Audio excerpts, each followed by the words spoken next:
कहाँ तक किया था हम लोगों ने? पॉलीगैमी या मैरिंग फिफ्थ वाइफ वाली चीज देखी थी, राइट। हमने ये देखा था कि अगर पॉलीगैमी होगी या फिफ्थ वाइफ से शादी होती है तो ये इरेग्युलर होती है, ठीक है। लेकिन ये इरेगुलरिटी कैसे रिमूव की जा सकती है? कि किसी एक वाइफ को डिवोर्स देकर, ठीक है, या तो डिवोर्स देकर या उनमें से अगर किसी की डेथ हो जाती है। अब यहाँ पे जो हम थे कि मिस्टर ए, हम कहाँ थे? पॉलीगैमी या फिर फिफ्थ वाइफ के टॉपिक पर थे। ये शादी के प्रोहिबिशन बता रहे थे कि किस किस तरीके से जो मैरिजेस है वो प्रोहिबिटेड है। ये भी उसकी एक और डिग्री है।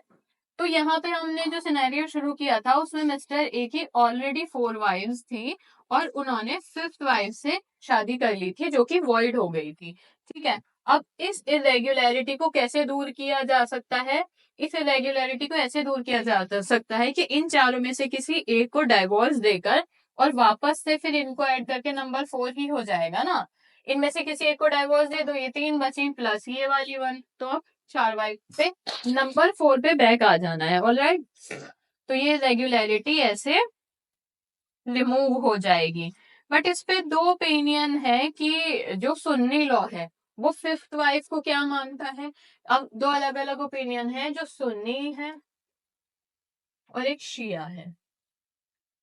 सुन्नी जो मानता है कि पहले से 4 वाइफ है प्लस एक अगर और शादी कर ली यानी फिफ्थ वाइफ से शादी कर ली तो ये सिर्फ इरेगुलर है। अभी इन सब में भी डिफरेंस समझाऊंगी, रेगुलर क्या है, वॉइड क्या है, क्या कॉन्सिक्वेंसेज है।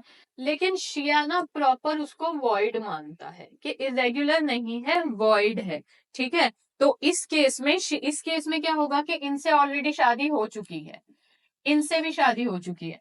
अब इनमें से एक कोई डिवोर्स देता है वो, तो यहाँ 3 बचती हैं, यहाँ एक होती है, नंबर वापस से 4 आ जाता है।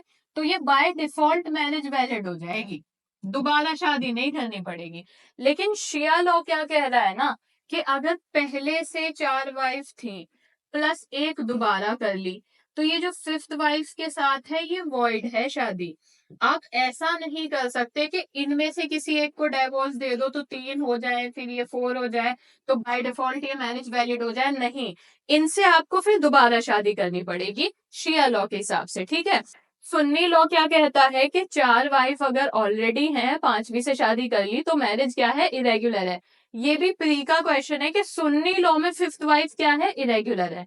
और शिया लॉ में फिफ्थ वाइफ क्या है? वॉइड है, मतलब वो मैरिज वॉइड है। यहाँ पे सिर्फ इन चारों में से किसी एक को डिवोर्स देके मैरिज को वैलिड करा जा सकता है। मगर यहाँ पे अगर इन चारों में से किसी एक को डिवोर्स दे भी दिया तो इस शादी को वैलिड ऐसे ही नहीं किया जा सकता, इनसे दोबारा निकाह करना पड़ेगा। ऑलराइट, शिया और सुन्नी का फर्क समझ आया आप लोगों को?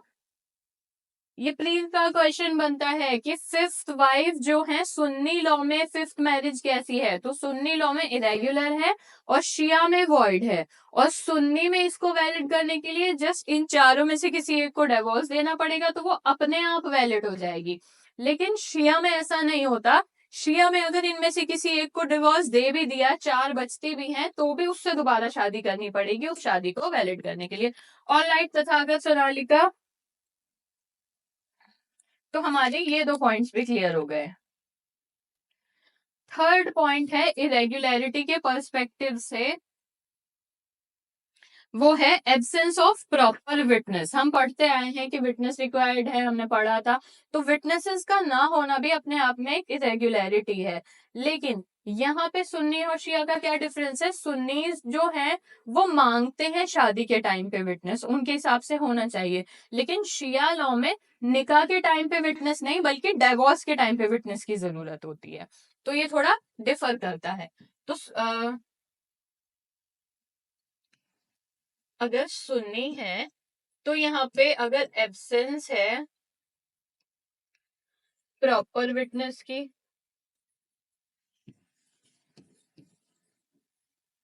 तो शादी कैसे होगी? इरेगुलर होगी। अब ध्यान से देखिए, वॉइड नहीं है, इरेगुलर है। और इसका फर्क समझेंगे, वॉइड मैरिज क्या है, रेगुलर क्या है। तो अगर सुन्नी के केस में विटनेस नहीं है प्रॉपर तो मैरिज इरेगुलर है। और शिया क्या होता है ना, शिया के केस में वो मैरिज के टाइम पे विटनेस नहीं मांगते,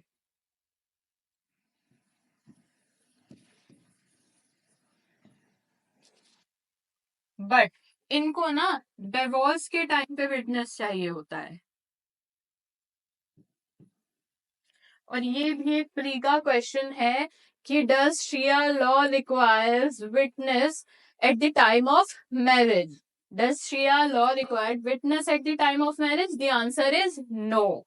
शिया लॉ में शादी के लिए, निकाह के लिए एक कंडीशन विटनेस का होना नहीं है, बल्कि डाइवोर्स के टाइम पे विटनेस है। और ये मोस्ट रिपीटेड क्वेश्चन है।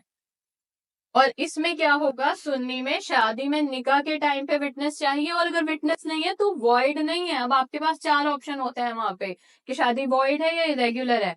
अगर विटनेस नहीं, देखो एब्सोल्यूट प्रोहिबिशन पढ़ा था, वहां पे हर हाल में शादी वॉइड थी। यहाँ पे ये एब्सोल्यूट नहीं है, ये पार्शल है। यहाँ पे अगर ये चीज फुलफिल नहीं कर रहे हो तो इरेग्युलर रह जाती है। बेसिकली फर्क पड़ता है इनहेरिटेंस पे और चिल्ड्रन पे। वॉइड मैरिज में उनको लेके अलग डिसीजन होते हैं, और इरेगुलर मैरिज में अलग तरह के डिसीजन होते हैं।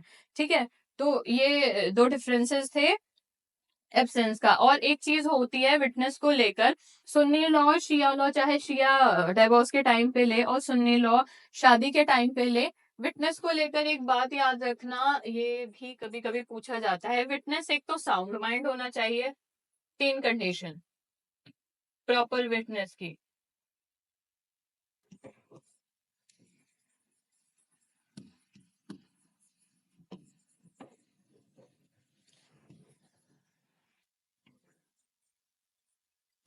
कॉम्पिटेंट विटनेस की कंडीशन पहली तो है साउंड माइंड, दूसरी अडल्ट, यानी मस्ट नॉट बी माइनर, ठीक है, और तीसरी है मस्ट बी मुस्लिम।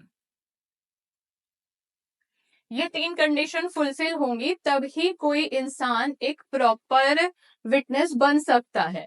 ठीक, कंडीशन क्या है कॉम्पिटेंट विटनेस की? He must be of sound mind, he must be adult और must not be minor, and he must be Muslim. और एक क्राइटेरिया क्या होता है कि जनरली क्या होता है, दो मेल। ये भी हमेशा पूछता है, इंपॉर्टेंट क्वेश्चन है। और अगर दो मेल्स नहीं है तो एक तो मेल हो जाएगा प्लस टू फीमेल्स होंगी।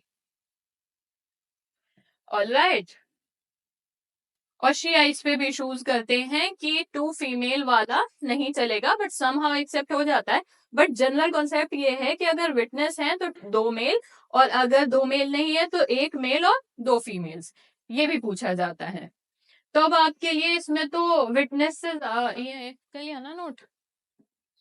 सबसे इंपॉर्टेंट इसमें जो आता है रिपीट पे, वो ये ही आता है। इसमें मैरिज के टाइम पे शिया लॉ नहीं रिक्वायर करता, सुन्नी लॉ रिक्वायर्ड करता है।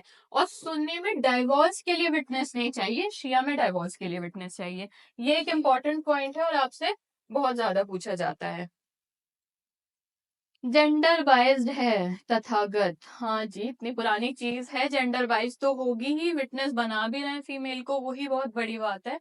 काफी पुराना लॉ है ना, तो ये एक्सेप्ट भी कर रहे हैं वुमेन का एज अ विटनेस। हजारों साल पुरानी टाइम पे भी अगर वो उसको विटनेस कर रहे हैं, तो पुरानी चीजें तो अक्सर जेंडर बाइज होती हैं। हाँ, एक मेल की जगह दो दो फीमेल रिक्वायर्ड कर रहे हैं। जब मैं कॉलेज में थी, हमें जो मुस्लिम लॉ पढ़ाते थे वो कहते थे उन्हें भरोसा नहीं है एक फीमेल पे, उन्हें दो दो की अकाउंटेबिलिटी चाहिए, एक पलट गई तो दूसरी बनी रहेगी। चलिए, यहाँ तक हो गया ना। अब यहाँ एब्सेंस ऑफ प्रॉपर विटनेस पे हमारा हो गया, और एब्सेंस ऑफ प्रॉपर विटनेस पे कभी भी शादी वॉइड नहीं होती है, इरेग्युलर होती है। और ये भी हमेशा आपके एग्जाम का क्वेश्चन रहेगा कि कहाँ शादी वॉइड है और कहाँ पे इरेग्युलर है। ऑलराइट, अब हम आ जाते हैं एक और इरेग्युलरिटी पे, वो है डिफरेंस ऑफ रिलीजन। ये बहुत इंपॉर्टेंट टॉपिक है क्योंकि प्री में इससे क्वेश्चन देखे जाते हैं और ज्यादातर डीजेएस में भी देखे जाते हैं। लास्ट पॉइंट है आपका इसमें, difference of religion.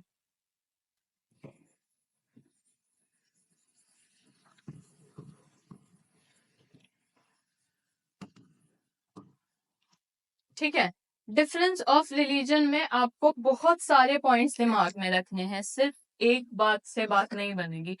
Difference of religion को हम दो पार्ट में समझेंगे, वैलिड कब है मैरिज और वॉइड कब है। डिफरेंस ऑफ रिलीजन से कब कब शादी मानी जा रही है और कब कब शादी नहीं मानी जा रही।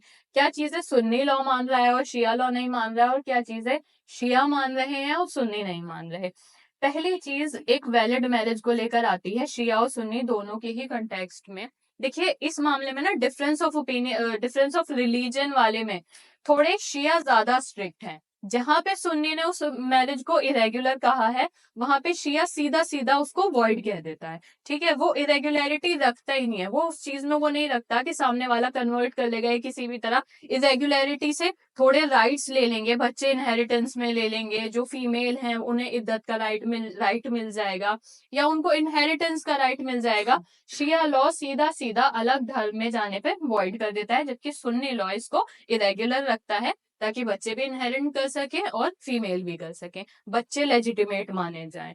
तो ये डिफरेंस आ जाता है। एक वैलिड मैरिज का जो कॉन्सेप्ट है सुन्नी और शिया दोनों के हिसाब से, वो है कि सेम रिलीजन। ये एक पॉइंट आपको याद रखना है कि मुस्लिम मेल प्लस मुस्लिम फीमेल, बहुत लंबी लिस्ट बनेगी, इसको इसी हिसाब से लिख लोगे तो इजी पड़ेगा। मुस्लिम मेल है और मुस्लिम ही फीमेल है, तो ये वैलिड है।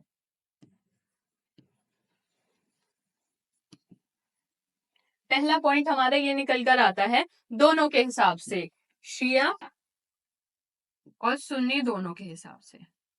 अगर मुस्लिम मेल मुस्लिम फीमेल है तो शादी वैलिड है। पहला पॉइंट हो गया हमारा ये। अब दूसरे पॉइंट पे आ जाते हैं कि अगर जो मेल है वो तो मुस्लिम है प्रॉपर, और फीमेल जो है वो किताबिया है। किताबिया समझाऊंगी अभी क्या है। तो दूसरा पॉइंट निकल कर आता है कि जो आपका मेल है वो तो मुस्लिम है, लेकिन जो फीमेल है वो किताबिया है।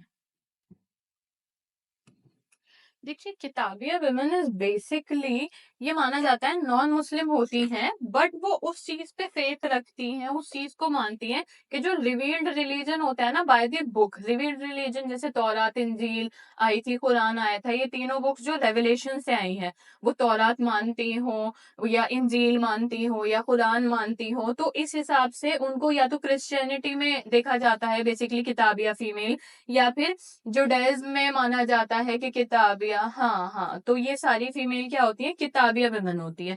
तो सुन्नी लॉ का हिसाब अलग है, इसमें शिया लॉ का हिसाब अलग है। सुन्नी लॉ कहता है कि अगर जो फीमेल है वो आपकी किताबिया है और मेल जो है मुस्लिम है, तो ये शादी वैलिड है। कौन कह रहा है, सुन्नी। लेकिन शिया लॉ के हिसाब से ये वाली जो मैरिज है वो वॉइड है। ठीक है, और ये आपको ध्यान रखना है अच्छे से, ये प्री का क्वेश्चन है, मैं आगे तो नहीं हट रही हूँ ना, लिख लीजिए आप भी। अब दूसरा है यहाँ, सॉरी तीसरा है कि जो मेल है वो तो मुस्लिम है, ठीक है, लेकिन शादी जो हो रही है जो फीमेल है उसकी दो कैटेगरी होंगी। देखो रिलीजन का नाम नहीं डाला है कहीं भी इसमें, लेकिन इसमें कहीं भी रिलीजन का नाम नहीं डाला है, लेकिन आपको एक छोटी सी बात बताई है कि अगर आपकी जो फीमेल है वो किसी भी तरीके से आइडोलट्रस हो या फिर फायर वर्शिपर हो,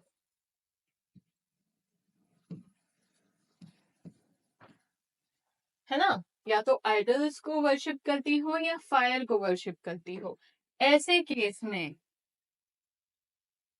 सुन्नी के हिसाब से तो इरेगुलर है, और शिया लॉ के हिसाब से ये वाली मैरिज वॉइड होगी। ऑलराइट, मुस्लिम मेल है, फीमेल जो है आइडलस है, यानी आइडल्स को वर्शिप करती हैं या फायर को वर्शिप करती हैं। तो सुन्नी लॉ तो इरेगुलर मानता है, यानी राइट्स दे देता है बेसिकली, और शिया लॉ इसको प्रॉपर वॉइड मानता है। ये वाली कंडीशन भी लिखी है, और आपको ये सारी चीजें ध्यान रखनी है क्योंकि यही प्रिलिमिनरी के क्वेश्चंस हैं, मैरिज से रिलेटेड बहुत ज्यादा आते हैं।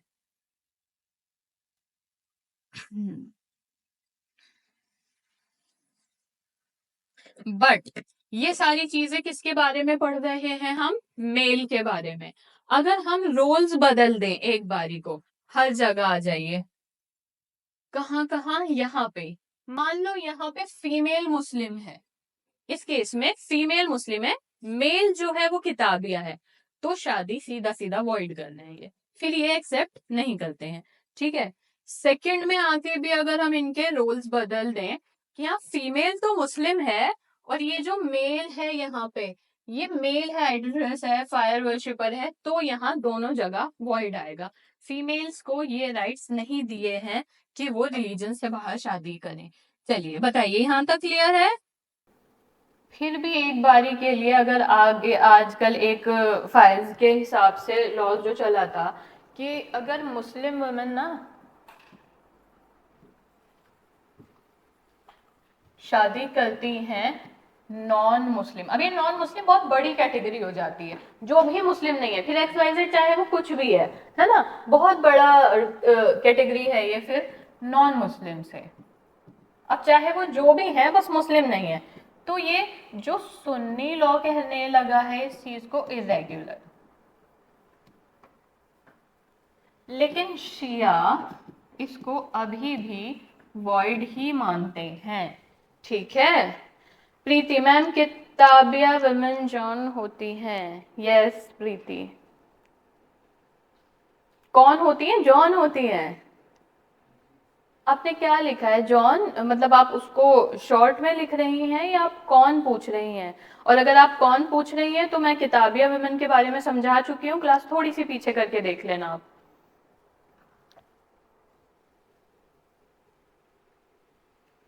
बेसिकली जो भी किताब से रेवलेशन से धर्म आए हैं उनको मानती हैं, वो होती हैं, क्लास में मैंने पीछे डिटेल से बताया है, डिटेल से वहां देख लेना, क्रिश्चियन हुई और या फिर जुडाइज्म में हुई, तो वो सारी वुमेन होती हैं किताब या फीमेल। ठीक है, बाकी डिटेल मैंने पीछे बता रखी है।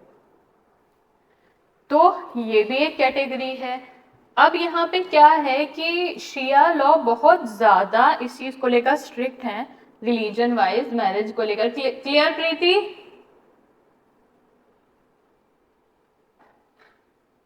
यहां तक कि ये माना जा रहा है कि अगर मान लीजिए नॉन मुस्लिम है, या तो लड़का नॉन मुस्लिम है, लड़की नॉन मुस्लिम है, तो सुन्नी लॉ में अगर मान लो उन लोगों ने निकाह ही किया था, चाहे इधर पार्टी का रिलीजन जो भी हो, एक मुस्लिम था एक नहीं था, तो अगर उन्होंने निकाह परफॉर्म किया था शादी के लिए, स्पेशल मैरिज एक्ट में नहीं गए थे, इस टाइम पे तो था भी नहीं, या फिर उन्होंने सामने वाली पार्टी का वो रिचुअल्स नहीं किए थे, तो ऐसे में सुन्नी लॉ तो फिर भी शादी को इरेगुलर कह रहा है, यानी काफी हद तक राइट्स दे रहा है, बट शिया लॉ निकाह परफॉर्म होने के बावजूद भी उसको वॉइड ही मानता है। मान लीजिए कि लड़का अगर मुस्लिम है और लड़की मुस्लिम नहीं है और निकाह परफॉर्म हो रहा है उनकी शादी में, जो शादी हुई है वो निकाह के थ्रू हुई है, प्रॉपर कॉन्ट्रेक्चुअल मैरिज जो होती है, स्टिल शिया लॉ वॉइड ही मानेगा और वहां पर सुन्नी लॉ इरेगुलर मान लेगा। ठीक है, तो शिया लॉ थोड़े स्ट्रिक्ट हैं। अब शिया लॉ में एक छोटी सी वो चीज है, पार्शियलिटी कहूं या गलत बात कहूं। No ma'am, Preeti you still not clear?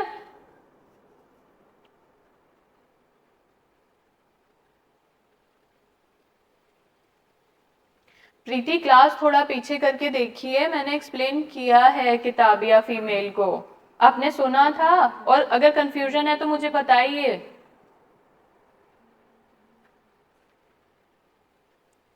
देखो प्रीति, किताबिया वुमेन वो होती है, मैं एक बार और बता रही हूँ, जो कोई भी रेवलेशन के थ्रू जो धर्म आए हैं, जो किताबें आई हैं, तौरात इंजील, उनमें से किसी को मानती हैं, चाहे वो क्रिश्चियनिटी को माने या जुडाइज्म को माने, और इसके अलावा कोई डेफिनेशन नहीं है किताबिया वुमेन की। किताबिया वुमेन वो है जो भी धर्म रेवलेशन के थ्रू आया है, किसी किताब के थ्रू रिवील्ड हुआ है कि रेवलेशन आती थी फिर, और वो कौन सी किताब के बारे में बात कर रहे हैं? जो ह्यूमन रिटन नहीं है, जिसमें वर्ड ऑफ गॉड्स मानते हैं कि रेवलेशन से वो बुक आई है, वो रिवील्ड हुई है, तब लिखी गई है, वो वर्ड्स ऑफ गॉड है, ऐसा कोई भी धर्म मानने वाली औरत किताबिया वुमेन होती है, किताबिया मेल होते हैं। बेसिकली उनको तौरात, इंजील, कुरान, ये 3 किताबें हैं, इनमें से कोई एक भी मान लेगी तो किताबिया कहलाएगी या कहलाएगा। तो क्रिश्चियनिटी भी इसका एक एग्जाम्पल है, क्योंकि बाइबल भी somehow are words of God, और उसमें ये माना जाता है कि जो उसमें जितनी भी डिटेल्स हैं वो ह्यूमन रिटन नहीं है, वो भी रेवलेशन के ही थ्रू है, और तौरात और इंजील का बहुत बड़ा हिस्सा शामिल होता है बाइबल में। तो क्रिश्चियनिटी है और ये सारी चीजें हैं। अब क्लियर हो प्रीति? हाँ जी तथागत, बिल्कुल। चलिए आगे देखते हैं। कहाँ थी मैं, प्लीज मुझे बताओ कि मैं एक्चुअल में पढ़ा क्या रही थी। हाँ हाँ हाँ, डिफरेंस ऑफ रिलीजन वाले पॉइंट करा दिए थे, ठीक है।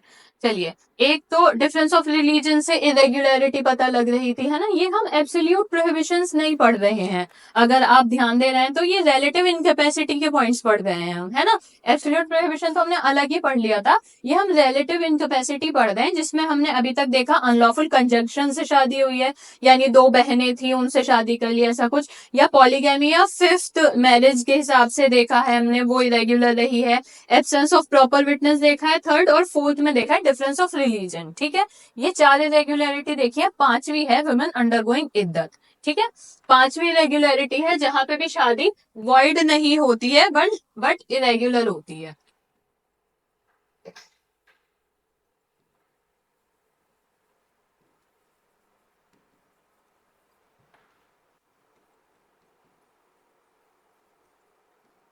ठीक है, ये हमने एब्सोल्यूट इनकैपेसिटी तो पढ़ ली थी कि वहां पे शादी करोगे तो बिल्कुल ही वॉइड हो जाएगी, जैसे ब्लड रिलेशन वगैरह देखा था, फॉस्ट्रेज रिजा ये सब देखा था। उसके अलावा अब हम किस पर आए थे, रिलेटिव इनकैपेसिटी पे, कि यहाँ पे शादी भी वैलिड नहीं होती है, but there are certain chances जो कि उसको वैलिड किया जा सके, टू मेक इट वैलिड। अब यहाँ पे हमने सारे पॉइंट्स पढ़े हैं। हमारा पॉइंट ये है वुमेन अंडरगोइंग इद्दत। बेसिकली व्हाट इज इद्दत और what is the aim of इद्दत। इद्दत ऐसे होता है कि दो मैरिज डिसॉल्व हो गई है। अब डिसोल्यूशन ऑफ मैरिज किन 2 कारणों से हो सकता है, पहले यहाँ देखते हैं।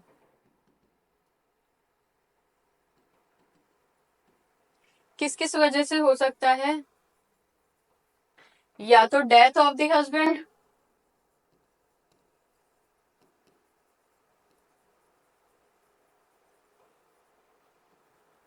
और या फिर डिवोर्स। इन्हीं 2 कारणों से ही तो डिसोल्यूशन ऑफ मैरिज होता है ना। और बेसिकली इद्दत जो करती है ना वो वुमेन करती है, इसीलिए हमने डेथ ऑफ वाइफ नहीं लिखा है। शादी तो जब भी डिसॉल्व हो जाएगी, बट हमने लिखा इसलिए नहीं है कि इद्दत जो करनी पड़ती है वुमेन को करनी पड़ती है। तो डिसोल्यूशन 2 तरीके से हो सकता है, डेथ ऑफ हस्बैंड, हस्बैंड की डेथ हो गई है, डाइवोर्स हो गई है, दोनों केसेस में शादी टूट चुकी होती है। तो अब इद्दत, बेसिकली पहले इद्दत है क्यों। इद्दत इसलिए था क्योंकि मान लीजिए कि जिस टाइम पे हस्बैंड की डेथ हुई या डाइवोर्स हुआ, लेट्स से कि वो वुमन प्रेग्नेंट हो और नहीं पता हो, अभी वो चीज नहीं पता लग पाई और डिसोल्यूशन ऑफ मैरिज की भाग दौड़ में किसी ने इतना ध्यान भी नहीं दिया हो, और वो या तो डेथ होते या डाइवोर्स होते उसी हफ्ते में दूसरी शादी कर ले, ठीक है, दूसरी शादी कर ले, तो यहाँ पर एक कंफ्यूजन क्रिएट होगी कि who is the father. Pregnancy को लेकर वहां पे सवाल उठेगा, तो लेजिटिमेसी को लेकर सवाल उठेगा, फिर इनहेरिटेंस को लेकर सवाल उठेगा। तो ये प्रेगनेंसी की बेसिक जो इद्दत का एम है, इसी कंफ्यूजन को क्रिएट अवॉइड करने के लिए एक पीरियड दे दिया जाता है वुमेन के लिए कि अगर आपके हस्बैंड की डेथ हो गई है या आपका डिवोर्स हो गया है तो थोड़ा रुक जाओ, अभी शादी मत करो। अगर मान लो डेथ हुई है तो जो इद्दत होती है वो 4 महीने 10 दिन की होती है, ठीक है। तो क्या कहा जाता है कि अगर वुमेन से क्या कहा जाता है कि अगर आपके हस्बैंड की डेथ हो गई है तो please just wait 4 month 10 days, उसके बाद आप शादी कर लेना, क्योंकि एक बार 4 महीने 10 दिन का पीरियड बीत जाता है तो फिर कंफ्यूजन नहीं रहती प्रेगनेंसी को लेकर और आगे फिर बच्चों के इनहेरिटेंस लेजिटिमेसी को लेकर। लेकिन डिवोर्स के केस में देखिए, तलाक बिदत पार्ट नहीं था कुरान का, इसीलिए तलाक बिदत को लेकर इद्दत का कोई भी कॉन्सेप्ट नहीं है। तलाक हसन और एहसन था, और दोनों में ही 3-3 मंथ का पीरियड दिया जाता है शादी को डिसॉल्व होने में। 3 महीने तक शादी प्रॉपर वैलिड रहती है। हस्बैंड और वाइफ अगर चाहे तो बीच में अपना डाइवोर्स रिवोक करके शादी को फिर से कंटिन्यू कर सकते हैं। तो इसीलिए जो इद्दत में बताया गया है कि डिवोर्स के उसमें ना इद्दत होती है 3 महीने की, और 3 महीने की भी कैसे, कि मान लीजिए तलाक एहसन के हिसाब से हुई है, तो उसमें ये होता है कि प्रॉपर एक बार तलाक बोल दिया और फिर 3 महीने तक की इद्दत, और 3 महीने का जब इद्दत पीरियड खत्म हो गया तो उसके बाद आपकी शादी बिल्कुल खत्म मानी जाती है। तो ये 3 महीने का वो इद्दत का पीरियड होता है। या मान लो हसन में भी हुई है, यानी हर महीने एक बार तलाक बोला जा रहा है, तो ऐसे 3 महीने तक बोलना पड़ता है। तो 3 महीने वहां पे वो इद्दत कर रही होती है, उन 3 महीनों में भी शादी रिवोक की जा सकती है और वही पीरियड ऑफ इद्दत माना जाता है वहां पे। तो डेथ के केस में 4 महीने 10 दिन, डिवोर्स के केस में 3 महीने, और लॉजिक भी अलग अलग है। तो ये आपसे क्वेश्चन होता है कि डिवोर्स के केस में कितनी इद्दत करनी पड़ती है और डेथ के केस में कितनी इद्दत करनी पड़ती है, और what is the objective of इद्दत to avoid the confusion of pregnancy and legitimacy of childrens. तो ये हो गया। लेकिन व्हाट इफ कि जब इनका डेथ हुआ हस्बैंड का या डिवोर्स हुआ, वुमेन वाज ऑलरेडी प्रेग्नेंट। एक बात ये भी तो हो सकती है ना कि जिस टाइम पे डेथ हुई, मान लो कि जिस टाइम पे डेथ हुई थी वहां पे, पहले तो यहां तक बताओ, फिर यहां तक क्लियर है आप लोग? आप दोनों तो क्लियर है ना? और आप यहां तक क्लियर है?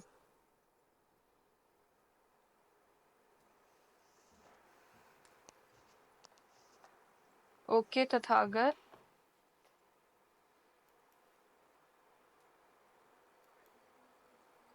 चलिए ठीक है। ओके सोनालिका, प्रीति, अब हम यहाँ पे आते हैं कि ये तो एक जनरल से उसमें था कि कितनी कितनी इद्दत करनी पड़ती है। व्हाट इफ कि जो वुमेन है वो ऑलरेडी प्रेग्नेंट हो, तो ऐसे में क्या कहा जाता है? सारी कंफ्यूजन, बेसिकली जो ऑब्जेक्टिव है वही है बचने का, कि अगर वो, if she is pregnant during the time of इद्दत या फिर डेथ और डाइवोर्स, तो उसको रुकने के लिए कहा गया है till the date of delivery. तो वहां पे जो माना जाता है कि पीरियड का, इद्दत का पीरियड, ऑलराइट पारुल, इद्दत का पीरियड कब खत्म होगा? When she delivered the child. ठीक है। तो अगर अब एमसीक्यू में कितने क्वेश्चंस बनते हैं? पहला, what is the period of इद्दत इन केस ऑफ विडोहुड? मैं लिख देती हूँ क्योंकि ये इंपॉर्टेंट क्वेश्चन है। इद्दत के पीरियड आपको सभी केसेस में याद रखने हैं।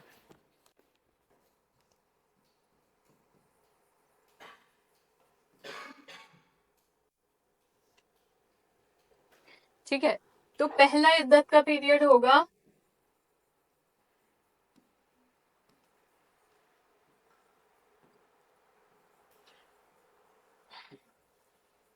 कि जब हस्बैंड की डेथ हो गई है। ठीक है। तो इद्दत का पीरियड ऐसे में कितना होगा? 4 महीने और 10 दिन का।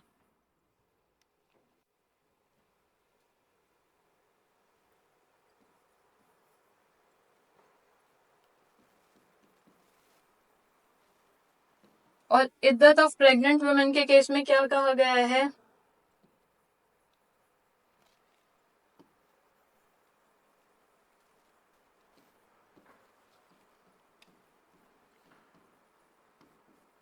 Till the time of delivery. जब तक डिलीवरी नहीं हो जाती तब तक इद्दत का ही पीरियड माना जाता है, यानी she is being prohibited to getting married again. ठीक है। वो इस पीरियड में शादी नहीं कर सकती हैं। तलाक के केस में क्या होगा?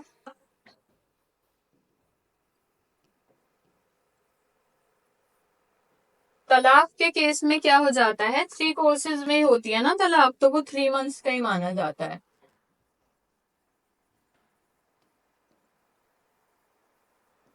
और ये आपसे पूछ लेते हैं, हर जगह इद्दत का पीरियड डिफर करता है। पहले तो ये देखेंगे।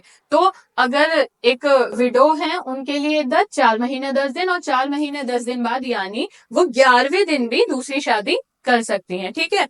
और प्रेग्नेंट वुमेन के केस में क्या है? Till the date of delivery, जब चाइल्ड डिलीवर हो जाए, चाहे वो उसी घंटे अगले दिन कभी भी दूसरी शादी कर सकती है, बट इस पीरियड में शादी करना पॉसिबल नहीं है, इरेगुलर माना जाता है शिया लॉ में, सुन्नी लॉ में, और शिया लॉ यहाँ पे भी अवॉइड ही करता है।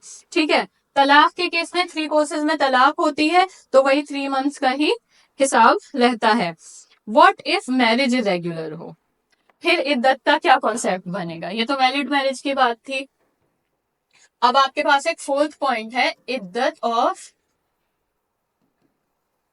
इरेगुलर या फिर वॉइड मैरिज?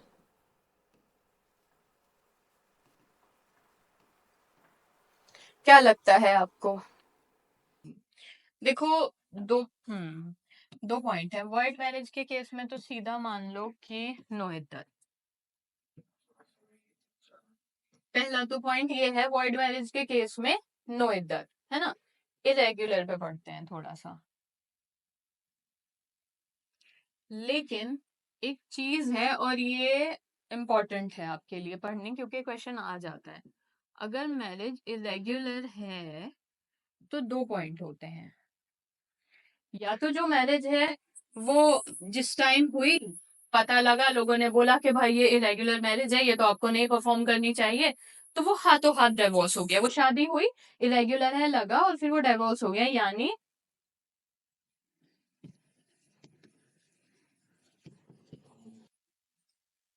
अगर उस शादी में मैरिज कंज्यूम नहीं हुई है, ठीक है, अगर मैरिज कंज्यूम नहीं की गई है तो वहां पे उस केस में नो इद्दत।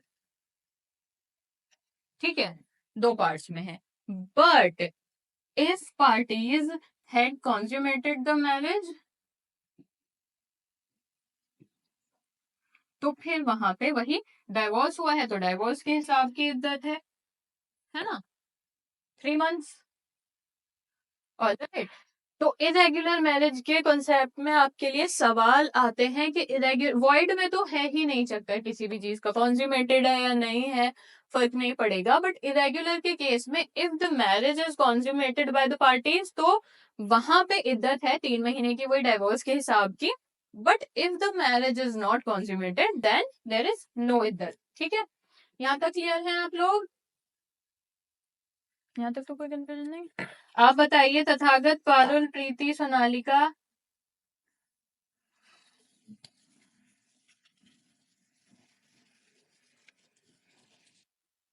चलिए ठीक है। अब दूसरी बात, इद्दत पे ही बात करें। इद्दत तो क्लियर समझ आ गई है, ओके, तथागत। लेकिन इद्दत में भी अगर वुमेन अंडर गोइंग इद्दत, है ना,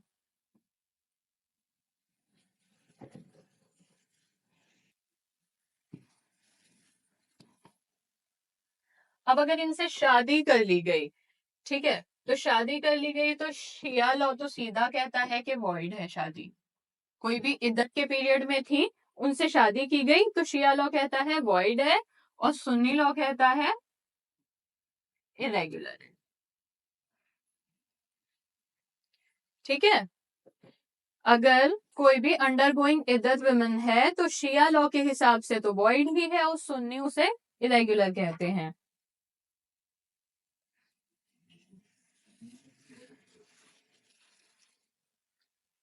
एक क्वेश्चन आ जाता है, नीचे लिखो, चेंज कर देती हूँ।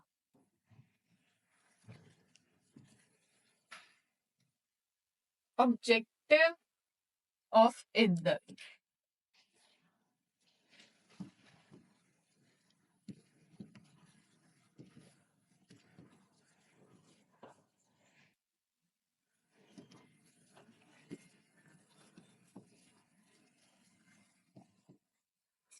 Avoid the confusion of parentage. ठीक है, avoid the confusion of parentage. Parentage की कंफ्यूजन मतलब हु इज द फादर वाला अवॉइड हो जाता है। ठीक है,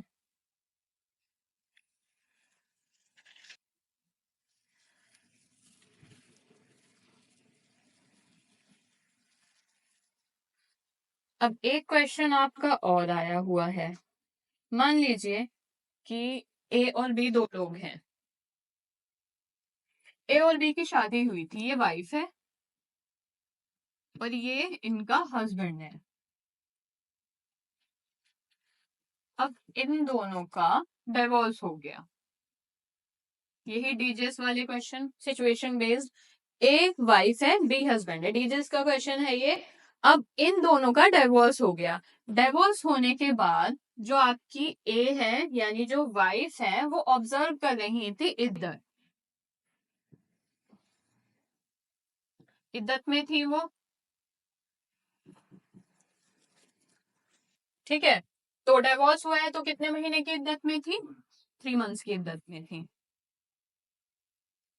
लेकिन ये जो 3 मंथ्स है, सेकंड मंथ भी कंप्लीट नहीं हुआ था, या मान लीजिए सेकंड मंथ ही कंप्लीट हुआ था, इतने में ही ना ये जो हस्बैंड थे इनकी डेथ हो गई।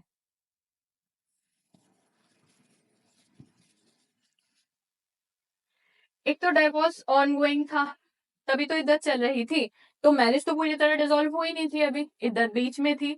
अब 2 महीने की इद्दत कंप्लीट हो गई थी, यानी सिर्फ कितने की बची थी, 1 महीने की तो बची थी। अब 1 महीने की इद्दत बची थी, इसी पीरियड में इद्दत पूरी होने से पहले हस्बैंड की डेथ हो गई। यानी एक चीज कही जाती है इस्लामिक लॉ में, जब तक वाइफ इद्दत कर रही है तब तक सब कुछ खत्म नहीं हुआ है, डाइवोर्स के केस में। अब डेथ के केस में तो कुछ कह ही नहीं सकते ना। जो एक्चुअल डाइवोर्सेस हैं, जो कुरान के हिसाब से हैं, उसमें इद्दत के पीरियड में रिवोकेशन ऑफ मैरिज हो सकता है, यानी मैरिज कहीं ना कहीं अस्तित्व में रहती है। ठीक है, अब 2 महीने हुए थे इद्दत को और हस्बैंड की डेथ हो गई, तो ऐसे केस में क्वेश्चन था आपके लिए कि 1 महीने की इद्दत और ऑब्जर्व करके क्या बात खत्म हो जाएगी, क्या करना पड़ेगा वाइफ को? द आंसर इज देखिए, मुस्लिम लॉ कहता है कि भले ही उसने अभी तक 2 महीने की इद्दत कर ली है ना, 1 महीने की अभी बची है,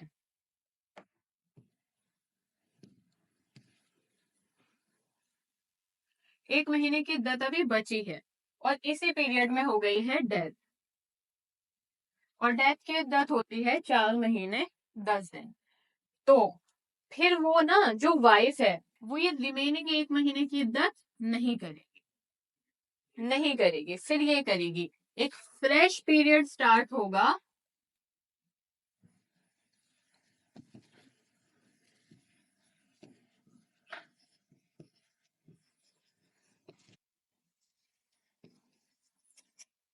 और कितने दिन का फ्रेश पीरियड स्टार्ट होगा फिर वो? 4 महीने 10 दिन का। हाँ, वेरी गुड प्रीति, अगेन इद्दत as a widow woman. Good. Again फिर वो दूसरा फ्रेश पीरियड स्टार्ट होगा टू फॉर इद्दत एज अ विडो वुमन। फिर वो 4 महीने 10 दिन की इद्दत उनको करनी पड़ेगी शुरू से। इस महीने को भूल जाएंगे, जो कर लिया उसको भूल जाएंगे, सबको भूल के जिस दिन डेथ हुई है उसी दिन वहां से एक फ्रेश पीरियड स्टार्ट होगा। ये इद्दत को लेकर ना काफी क्वेश्चन आ जाते हैं, सिर्फ पीरियड ऑफ इद्दत को लेकर ही पेपर में। तो आपको जनरली पता हो जाता है कि डेथ के केस में 4 महीने 10 दिन है, डिवोर्स में 3 महीने, वो इतना आसान पूछते ही नहीं है। डीजीएस तो वैसे भी बहुत घुमा के क्वेश्चन करता है। तो एक तो ये हो गया कि अगर डाइवोर्स हुई थी बीच में अगर एक दिन भी रह गया है ना इद्दत का, जैसे 3 महीने का था, तो वो फिर 4 महीने 10 दिन की इद्दत है उनके लिए। ठीक है, अब चलो ये सारी यहाँ तक तो क्लियर हो। पारुल, सोनालिका, प्रीति, तथागत, आप लोग यहाँ तक क्लियर है? थोड़ा और कंफ्यूज करने से पहले आगे बढ़ते थे, यहाँ तक तो क्लियर है ना? आगे, हाँ, चलिए, आप लोग यहाँ तक क्लियर है? आगे वाला पॉइंट थोड़ा और डिस्टर्बिंग है, इसीलिए पहले यहाँ तक बता दो। यहाँ तक तो क्लियर है ना? आप लोग क्लियर है? ओके, प्रीति, तथागत। नहीं भाई, ये थोड़ा एग्जैक्टली, और सोचो कि फिर वो कंटिन्यूअस होता ही है। somehow normal इद्दत is sensible कि हाँ avoid that confusion of pregnancy, but to continue the period after 2 month and फिर 4 month 10 days, तो वो confusing है। अभी एक और बात करते हैं। मान लीजिए कि ओके, प्रीति, सोनालिका, तथागत, ठीक है, मान लीजिए कि डिवोर्स हो गया है। हम्म अब डिवोर्स हुआ, आपने ये सुना होगा कि मुस्लिम में ऐसा हो जाता है कि डिवोर्स दे दिया हस्बैंड ने और वो वुमेन को पता नहीं लगा that she is being divorce. ये डिवोर्स छोड़िए, कंफ्यूजन हो जाएगी। मान लीजिए कि हस्बैंड है ना, हस्बैंड की डेथ हो गई है, ए और बी हस्बैंड वाइफ थे, और बी यहाँ पे ये वाइफ थी और ये हस्बैंड थे। ठीक, अब ये अलग रहते थे, काम करते थे कहीं पर दूर, तो ऐसा रेगुलर टच में भी नहीं थे, बातचीत नहीं होती थी, काम से बाहर रहते थे। और एक टाइम पर आकर, पानी दे देना मेरे भैया, एक टाइम पर आकर क्या हुआ ना कि इनकी डेथ हो गई। और इनको लगा कि बात नहीं हो पा रही है बिकॉज काम में बिजी है, जो भी है। 2 महीने हो जाते हैं डेथ को, और 2 महीने बाद इनको खबर मिलती है, इनको पता लगता है कि ही इज डेड। नाउ इद्दत के पीरियड का आपको अब सोचना पड़ेगा। एक तो 2 महीने बाद पता लगा ना, तो जब इनको पता लग गया तब से इन्हें इद्दत स्टार्ट कर देनी है, वो चलो। लेकिन पता ही अगर इनको 6 महीने बाद लगा, इस केस में क्या होगा?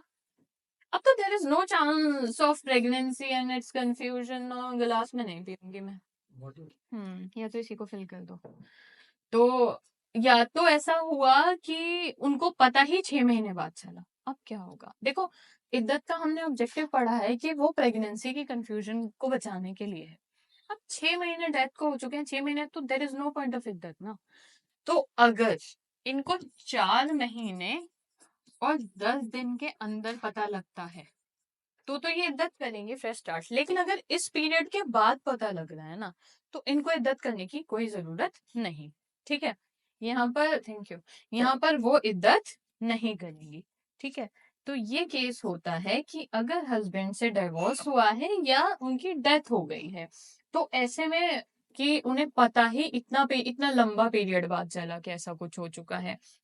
और जहाँ पे ट्रिपल तलाक फॉलो होता है, people who follow the rule of triple तलाक, तो वहां तो ये है कि 3 बार उसने तलाक कह दिया, no matter she got informed और नॉट। तो अगर उसको नहीं पता लगा, उसको 6 महीने बाद पता लग रहा है कि तुम्हें 6 महीने पहले तलाक दे दी गई, तो there is no question of observing इद्दत ना। तो फिर वहां पे इद्दत के लिए जरूरी नहीं है कि इद्दत की जाए। और यहाँ पे भी अगर उनकी डेथ का इतने टाइम बाद पता लग रहा है, तो यहाँ पे भी जरूरी नहीं है कि उनको इद्दत करनी पड़ेगी। चलिए आगे बढ़ते हैं। इसमें यह है rights and duties when observing इद्दत। अब जब इद्दत कर रही हैं, तो इद्दत किसके लिए की जा रही है? हस्बैंड के लिए की जा रही है। कौन कर रहा है? वाइफ कर रही है। ठीक है, अवॉइड ऑफ प्रेगनेंसी के साथ साथ एक पॉइंट ये भी होता है इद्दत के केस में कि कहीं ना कहीं मार्क ऑफ रिस्पेक्ट भी तो है ना हस्बैंड के लिए, कि इतना टाइम वेट किया जा रहा है, कि एक मैरिज को लेकर मार्क ऑफ रिस्पेक्ट दिखाया जा रहा है कि हाँ भाई, एक चीज छोटी है तो उसका कुछ दिन तो मातम रहेगा ना, ऐसा नहीं है ना अगले ही दिन दूसरी शादी कर ली। तो जब मार्क ऑफ रिस्पेक्ट वाइफ की साइड से आ रहा है, तो वाइफ के भी तो कुछ राइट्स हैं। जब वो शादी को इतना रिस्पेक्ट दे रही है कि अगर डाइवोर्स हुआ है तो 3 महीने तक शादी नहीं कर रही है, अगर डेथ हुई है तो 4 महीने 10 दिन तक शादी नहीं कर रही है, तो बदले में उनको भी तो कुछ मिलना चाहिए। तो राइट्स जो हैं वुमेन के ऑब्जर्विंग इद्दत, वो देखेंगे।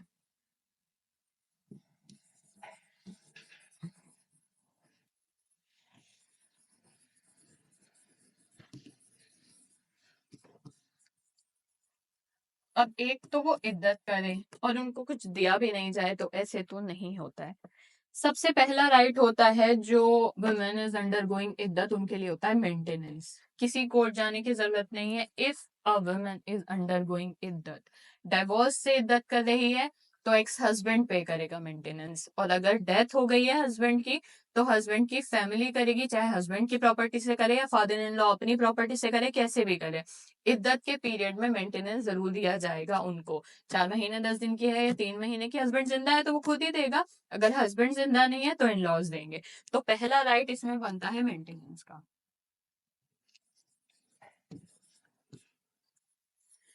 इद्दत के दौरान मेंटेनेंस का भी यही देख लेंगे। तो ये तो राइट है उनका, और एक ड्यूटी भी है। जब भी तो ये राइट दिया जा रहा है, कॉरेस्पॉन्डिंग ड्यूटी है। Wife can not marry another person, ये उनकी ड्यूटी है।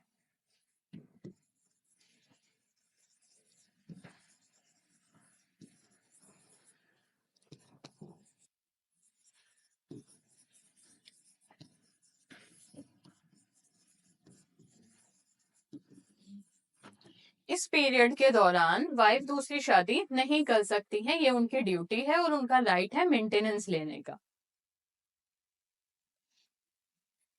मान लीजिए कि उनको किसी भी तरीके से डाल पे नहीं किया गया है, जो उनको मिलना चाहिए था हस्बैंड ने अपनी लाइफ में वो पे नहीं किया, अगर डेथ हो गई है तो जो उनको डाउन मिलना चाहिए था वो हस्बैंड ने पे नहीं किया है, शादी के पीरियड में होता है ना कि थोड़ा लेट कर देते हैं, इसमें ऐसा इमीडिएट इफेक्ट नहीं होता है। तो अगर हस्बैंड से डाइवोर्स हुआ है तो इद्दत के पीरियड खत्म होने से पहले उसका डावर उसको पहुंच जाना चाहिए। अगर हस्बैंड की डेथ हुई है तो इन लॉज के ऊपर है कि जितना भी निकाहनामे में मेंशन है डावर, उतना उसका इद्दत का पीरियड खत्म होने से पहले उसको मिल जाना चाहिए, ये उसका राइट है। ठीक है, डेथ के केस में भी और डिवोर्स के केस में भी। अगर डेथ हो चुकी है तो फिर हस्बैंड की फैमिली उस चीज को लेकर बाउंड है कि उसको डावर पे करे, चाहे उसकी प्रॉपर्टी से करे, अपनी से करे, कैसे भी करे, लेकिन जो निकाह नामे में डावर जितना अमाउंट लिखा था पूरा अमाउंट पे करे। और अगर डिवोर्स ही हुआ है तो फिर हस्बैंड के ऊपर है कि इद्दत का पीरियड खत्म होने से पहले उसका डावर उसको पहुंचा दे। ठीक है। हम्म। नहीं नहीं, इसमें फिर वो वाइफ कोर्ट जाएगी कुछ भी।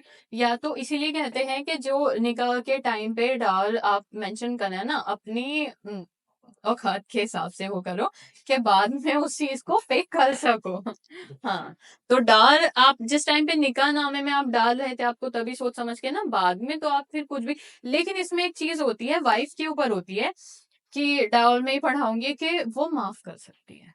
ये तो अभी हम कुछ और राइट्स पढ़ रहे हैं, जब मेन डाउल पढ़ेंगे ना तब हम ये चीज पढ़ेंगे कि वाइफ के पास ये चीज होती है कि शादी में भी अगर वो चाहे, उसे उसका मन नहीं है कि मैं हस्बैंड से लूंगी, तो वो कह सकती है कि रहने दो, है ना, डाउल मत पे करो, लेकिन अपनी मर्जी से। और इसमें भी अगर उसको ऐसा लग रहा है कि हस्बैंड की डेथ हो गई है, डाइवोर्स हो गया है, और उसको लगता है कि इन लॉज नहीं पे कर पाएंगे, अगर वो चाहे तो अपनी मर्जी से अपने राइट वेव कर सकती है, जो वेवर होता है। तो वाइफ कह सकती है कि हाँ इट्स ओके, मुझे डाल नहीं लेना, है ना। लेकिन अगर वो वेव नहीं करेगी तो आप कुछ भी बेच के दोगे, उसका डाल तो देना ही पड़ेगा।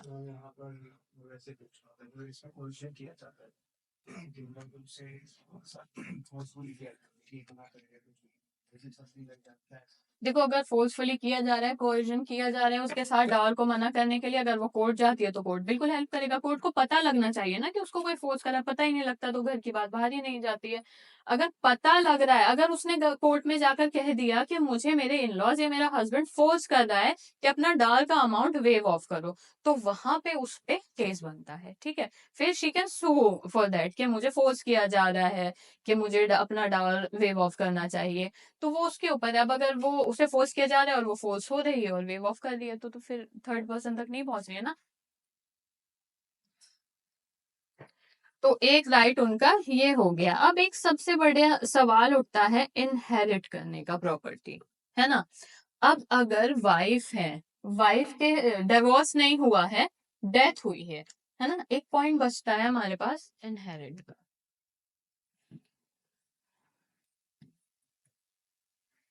दो केस हैं, डिवोर्स और death.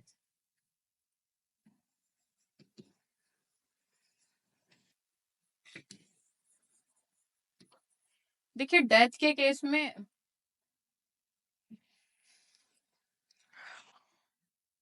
What, Preeti? After the death of husband, death is compulsory. If wife want to marry again, then after the death of husband, death is compulsory. Okay, हाँ ये तो है कि डेथ हो गई तो कंपलसरी। और if wife want to marry again then undergo इद्दत पीरियड। प्रीति मैं नहीं समझी, पीरियड पूछ रही हो क्या प्रीति? नहीं नहीं, वो भी नहीं पूछ रही हैं। After the hear again, after the death of husband इद्दत इज कंपलसरी। यहाँ तक तो हाँ प्रीति, इद्दत कंपलसरी अगर डेथ हो गई है, यहाँ तक तो ठीक है। अगर ये पूछ रही हो कंपल्जन का तो हाँ कंपलसरी है। दूसरा केस जो है आपका, और if wife want to marry again then undergo इद्दत पीरियड। हाँ, अगर उसको दोबारा शादी करनी है तो इद्दत का पीरियड कंप्लीट करके ही करनी है, कि इद्दत कंपलसरी है डेथ के बाद। Yes it is compulsory. अगर हस्बैंड की डेथ हो जाती है तो इद्दत इज कंपलसरी। ठीक है। दूसरा, if want to marry again, अगर उसको दोबारा शादी करनी है तो इसका एक छोटा सा वो ये है कि दोबारा अगर वो शादी करेगी तो वो इद्दत कंप्लीट करके ही करेगी। वही तो समझाया कि to avoid the confusion of parentage, एक ही बार इद्दत करेगी। एक बारी डेथ हो गई, एक बार इद्दत कंप्लीट कर ली, इद्दत दूसरी मैरिज के लिए भाई देखो, जब वो इंसान जिंदा है तो उसके लिए क्यों इद्दत करा रही हो प्रीति? दूसरा हस्बैंड तो जिंदा है भाई, उसके लिए क्यों इद्दत करा रही हो? अगर हाँ वो मर जाता है तो उसके लिए भी करेगी। देखो, मैं आपका क्वेश्चन नहीं समझी हूँ, बट मैं समझने की कोशिश करती हूँ। ए है, बी है, इनकी डेथ हो गई है, ठीक है, इन्होंने इद्दत कर ली है 4 महीने 10 दिन की, इन्होंने दोबारा शादी कर ली सी से, ठीक है। अब अगर ये जिंदा है तो इद्दत का सवाल ही नहीं उठता, और अगर ये मर गया है तो इसके लिए इद्दत कर लेंगी। If she don't want to marry again, दूसरी शादी करना ना करना तो उनका पर्सनल ओपिनियन है ना, ये इद्दत से कैसे कनेक्ट करेंगे हम? उनको दूसरी शादी नहीं, उसको क्या लिख रहे हैं आप, नहीं करनी उसको मैरिज तो भी इद्दत तो ऑब्जर्व करना ही होगा। हाँ एग्जैक्टली सोनालिका, उसको शादी करनी है या नहीं करनी है वो उसका अपना पर्सनल टॉपिक है, उससे फर्क ही नहीं पड़ता वो दूसरी शादी करे नहीं करे, वो आगे और 4 शादियां करे, वो कुछ भी करे, वो अलग टॉपिक है, वो उसकी पर्सनल लाइफ है। इद्दत एक रिस्पेक्ट है मैरिज के लिए, कि हाँ एक ऑब्जर्वेशन पीरियड बना दिया है कि भाई पेरेंटेज जी भी आप कंफ्यूज नहीं करोगे, वहां पे वो कंफ्यूजन भी अवॉइड हो जाएगी, कोई और परेशानियां भी नहीं निकल कर आएंगी। तो हाँ अगर शादी टूटी है, डिवोर्स के कारण से टूटी है या डेथ के कारण से टूटी है, तो दोनों हाल में आप इद्दत कर लो। आपको दूसरी शादी करनी है या नहीं करनी है ये आपका पर्सनल टॉपिक होगा, इसमें कोई भी कुछ नहीं बोलेगा। आप शादी करें आगे या नहीं करें, इद्दत तो आपको ऑब्जर्व करनी ही पड़ती है। इद्दत के पीरियड में it is not that to find out who the father, बस यही होता है कि पेरेंटेज की कंफ्यूजन अवॉइड हो जाएगी। अब अगर आपको अभी भी कोई कंफ्यूजन है तो एक सही सा क्वेश्चन आप लोग लिख दीजिए, मैं उसका आंसर करूंगी। इद्दत इसीलिए कराते हैं कि पेरेंटेज में कंफ्यूजन नहीं आए अगली शादी की, वो मैंने एक सिर्फ ऑब्जेक्टिव बताया था, हर बार ये रीजन नहीं होता, इद्दत इज द रूल बेसिकली। आप लोग क्लियर है? हम्म। आप बताइए। देखो वही होता है, पर्पस वही हो जाता है ना कि इद्दत करा दी। इद्दत के दो एस्पेक्ट हैं, पहला तो कि मैरिज टूटी है ना, तो मैरिज टूटी है, मार्क ऑफ रिस्पेक्ट है कि हाँ भाई चलो शादी टूटी है, इतने महीने का एक सोग ही मान लो कि उसको कह रहे हैं कि चलो अभी शादी नहीं करो, है ना। और मेजर उस टाइम पे ऑब्जेक्टिव ये रहता था कि अगर वो तुरंत से शादी कर ले, what if she is pregnant, है ना, व्हाट इफ, तो फिर नहीं पता लगेगा हु इज द फादर, तो वो वाली चीजों की कंफ्यूजन हटाने के लिए इद्दत था ये। लेकिन मैटर ही नहीं करता कि वो दूसरी शादी करती हैं नहीं करती हैं, वो तो उनकी पर्सनल लाइफ है ना, वो नहीं करें आगे शादी, इद्दत तो उनको करनी पड़ेगी, ठीक है। और it's not always to find who is the father, it is just an objective कि हाँ भाई अगर दूसरी शादी होती है तो पेरेंटेज का कंफ्यूजन नहीं रहे, क्योंकि it's not always to find. हमने तो ये भी पढ़ा है कि अगर वो प्रेग्नेंट है ऑलरेडी तो इद्दत कब तक, डिलीवरी तक उसको कंटिन्यू करनी पड़ती है, जस्ट बिकॉज कि सब कुछ पहले शांति से हो जाए, शादी तो उसके बाद भी होती रहेगी, एक ऐसा पीरियड है। और शादी जैसी चीज को अगर वो मार्क ऑफ रिस्पेक्ट देने के लिए इद्दत कर रही हैं, इतने महीने खुद को रिजर्व करके बैठ रही हैं, तो उसके बदले में उनको कुछ राइट्स दिए गए हैं। ड्यूटी ड्यूटी क्या दी गई है, सिर्फ एक। हम्म। हम्म। तो आई होप हम लोग क्लियर हैं यहाँ तक। अब बताइए आप मुझे। हाँ मैं ये करा रही थी एक्चुअल में। चलिए, तो अब दो केस होते हैं इनहेरिटेंस के, एक तो डिवोर्स का केस हो जाता है और एक हो जाता है डेथ का केस, ठीक है। अब कई बार ऐसा होता है ना कि हस्बैंड अपनी लाइफ में ही, मतलब व्हाट इफ डिवोर्स हो नहीं हो इतना सोचे बिना कुछ प्रॉपर्टी अपनी वाइफ के नाम कर देते हैं, है ना, कि इतनी प्रॉपर्टी का शेयर मेरी वाइफ को मिलेगा। या फिर व्हाट इफ उनके बच्चे हैं, है ना। पहले हम सिर्फ डिवोर्स वाला केस देखते हैं। डिवोर्स वाले केस में क्या हो सकता है कि पहले या तो कुछ चीज वाइफ को ही दे रखी है उन्होंने, पहले से कोई विल कर दिया या कुछ, या फिर हो सकता है कि यहाँ पे इनके बच्चे हैं, है ना, बच्चे भी हैं। तो अगर ए का बी से डिवोर्स हो गया है, तो अब इसमें ये जो वाइफ हैं इनके तो राइट्स हैं, अगर इनको ऐसे ही इसने कुछ दे रखा था तो वो इनहेरिट करेंगी ये, ठीक है। और अगर इन्हें पर्सनली कुछ नहीं दे रखा था तो इनके चिल्ड्रन हैं, अब शादी से चिल्ड्रन है, लेजिटिमेट चिल्ड्रन है, तो वो तो इनहेरिट करेंगे ना। तो यहाँ पे ये बता रहा है कि अगर आपकी शादी नहीं चलती है तो यहाँ पे इनहेरिटेंस में आपको पैसे दिए जाएंगे। ये राइट ऑफ इद्दत में क्यों दिया है, क्योंकि ये कहा जाता है कि इद्दत का पीरियड खत्म होने से पहले जो भी उनका बनता है, उनके बच्चों का बनता है या उनका बनता है, उनको दे दो। यानी पीरियड ऑफ इद्दत में ही अपने बीच का सब कुछ बात खत्म कर दो, कुछ लेना देना उनसे मत छोड़ो। ऐसा है कि मान लो 2 बच्चे हैं, जो फादर की डिवोर्स हुई है और ये इंसान जिंदा है, इसको जो अपने बच्चों को देना है तो वो इसी इद्दत के पीरियड में सब कुछ रफा दफा कर दे। उसको प्रॉपर्टी देनी है या कोई मेंटेनेंस बांधना है, बच्चों के लिए स्कूलिंग है, 10 चीजें हैं, वो इसे जिस तरीके से पे करना चाहता है वो सारा हिसाब वो पीरियड ऑफ इद्दत में ही कर दे, है ना। अब डेथ हो गई है, अब वो हस्बैंड तो जिंदा है नहीं, अब वो अपनी लाइफ में अपनी वाइफ को जो भी देकर गए थे, या अगर लाइफ में भी नहीं देकर गए थे तो उनकी डेथ के बाद जितनी भी प्रॉपर्टी इनहेरिट करेंगे उनके बच्चे या फिर उनकी वाइफ के हिस्से में जो भी आ रहा है, तो ये इन लॉज को जिम्मेदारी दी जाती है कि जब तक वाइफ इद्दत कर रही है, लंबा नहीं खींचो, उसको तंग नहीं करो, जब तक उसकी इद्दत पूरी, जैसे 4 महीने 10 दिन की है ना इस पीरियड में, तो इसमें 4 महीने 10 दिन के अंदर उसको सारा पैसा प्रॉपर्टी उसके नाम कर दो, ताकि उसको तसल्ली हो जाए अपनी आने वाली लाइफ के लिए, क्योंकि इद्दत का पीरियड खत्म होने के बाद ना आपका उससे मतलब है ना उसका आपसे मतलब है। हाँ, इतने नहीं, अब वो है कि सामने वाली पार्टी फ्रॉड है, नहीं दे रही है, वो परेशान कर रही है, तो वाइफ के पास राइट है ना, फिर कोर्ट जाएगी। अगर वो हाँ, फिर हाँ, अगर वो लोग सामने वाली पार्टी अच्छी होती है तो यही कहा गया है कि डाइवोर्स है या डेथ है, इद्दत खत्म होने से पहले उनका हिसाब किताब कर दो, जो भी उनका बनता है उनको दे दो। लेकिन अगर वो नहीं देते हैं तो वाइफ के पास हमेशा राइट होता है कोर्ट जाने का। ठीक है, तो हमने 2 पॉइंट पढ़े अभी तक। एब्सोल्यूट इनकैपेसिटी पढ़ी, समझ आ गई एब्सोल्यूट इनकैपेसिटी, है ना।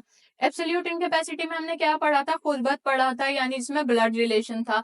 एफनी पढ़ा था, जहां पे ब्लड रिलेशन तो नहीं था बट वाइफ के रिलेटिव थे, वाइफ की मदर थी, वाइफ की सिस्टर थी, ये सारी चीजें थी। और फॉस्ट्रेज यानी रिजा पढ़ा था। और इसके बाद हमने रिलेटिव इनकैपेसिटी पढ़ी, जिसमें अनलॉफुल कंजंक्शन पढ़े कि अनलॉफुल कंजंक्शन में अगर शादी हो रही है तो वॉइड हो रही है। फिफ्थ वाइफ से यानी पॉलीगैमी पढ़ा, एब्सेंस ऑफ प्रॉपर विटनेस पढ़ा और डिफरेंस ऑफ रिलीजन पढ़ा, और अभी हमने वुमेन अंडरगोइंग इद्दत पढ़ा। और यहाँ इन पॉइंटर्स में हमने क्या देखा कि कब शादी इरेग्युलर है और कब शादी वॉइड है। एब्सोल्यूट इनकैपेसिटी में तो हमेशा हर टाइम ही वॉइड थी, लेकिन जो आपने रिलेटिव वाला पढ़ा उसमें कई जगह पे रेगुलर थी और कई जगह पर वॉइड थी। यहाँ तक क्लियर है हम लोग। फिर थर्ड पॉइंट पे आ जाएं। पहला क्या था, एब्सोल्यूट इनकैपेसिटी, और दूसरा रिलेटिव थी। ठीक है, अब हमारे पास थर्ड पॉइंट बचता है प्रोहिबिटिव इनकैपेसिटी, जो हम आगे शुरू करेंगे। और ये बेसिकली वाइफ के लिए होती है, तो ये इसीलिए लास्ट मानी गई है, छोटी मानी गई है। आप लोग बताइए मुझे, प्रीति, तथागत, सोनालिका और पारुल, आप लोग क्लियर हैं। फिर हम थर्ड पॉइंट पे आते हैं। देखिए, हमने पहला क्या पढ़ा है कि ओके वरुण बताइए, आप लोग क्लियर हैं। हमने क्या क्या पढ़ा है, एब्सोल्यूट इनकैपेसिटी, उसके पॉइंटर्स देखे थे, उसमें तो सब वॉइड था। और उसके बाद हमने क्या देखा था, रिलेटिव वाले में कुछ जगह पे रेगुलरिटी थी मैरिज में और कुछ जगह पे बिल्कुल वॉइड थी, और कहीं कहीं पे शिया और सुन्नी के पॉइंट ऑफ व्यू भी अलग हो रहे थे। शिया उसको इरेगुलर कह रहा था, और सॉरी, शिया उसको वॉइड कह रहा था और सुन्नी उसको इरेगुलर कह रही थी। ओके वरुण, प्रीति, तथागत, सोनालिका, ठीक है ना। तो अब एक तीसरा पॉइंट बचता है, प्रोहिबिटिव इनकैपेसिटी। अब ये हमारा लास्ट है।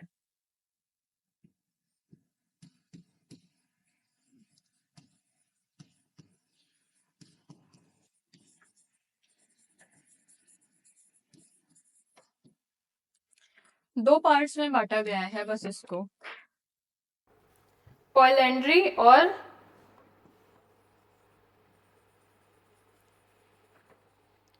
Muslim women marrying a non Muslim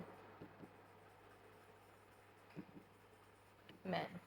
देखिए, वहां पे ये जहां आपने पढ़ा था कि Muslim man marrying a non Muslim women, वहां पे सारी चीजें ना मेल के पर्सपेक्टिव से थी, है ना, तभी वहां पे हस्बैंड कहीं नहीं लिखा था, हर जगह वाइफ वगैरह ही लिखा था, आंट।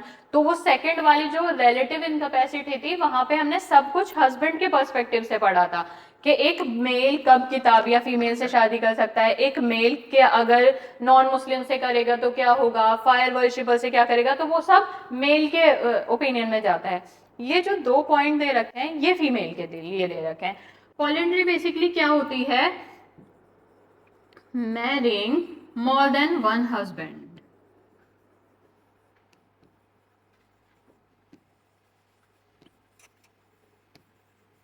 ठीक है, marrying more than one husband.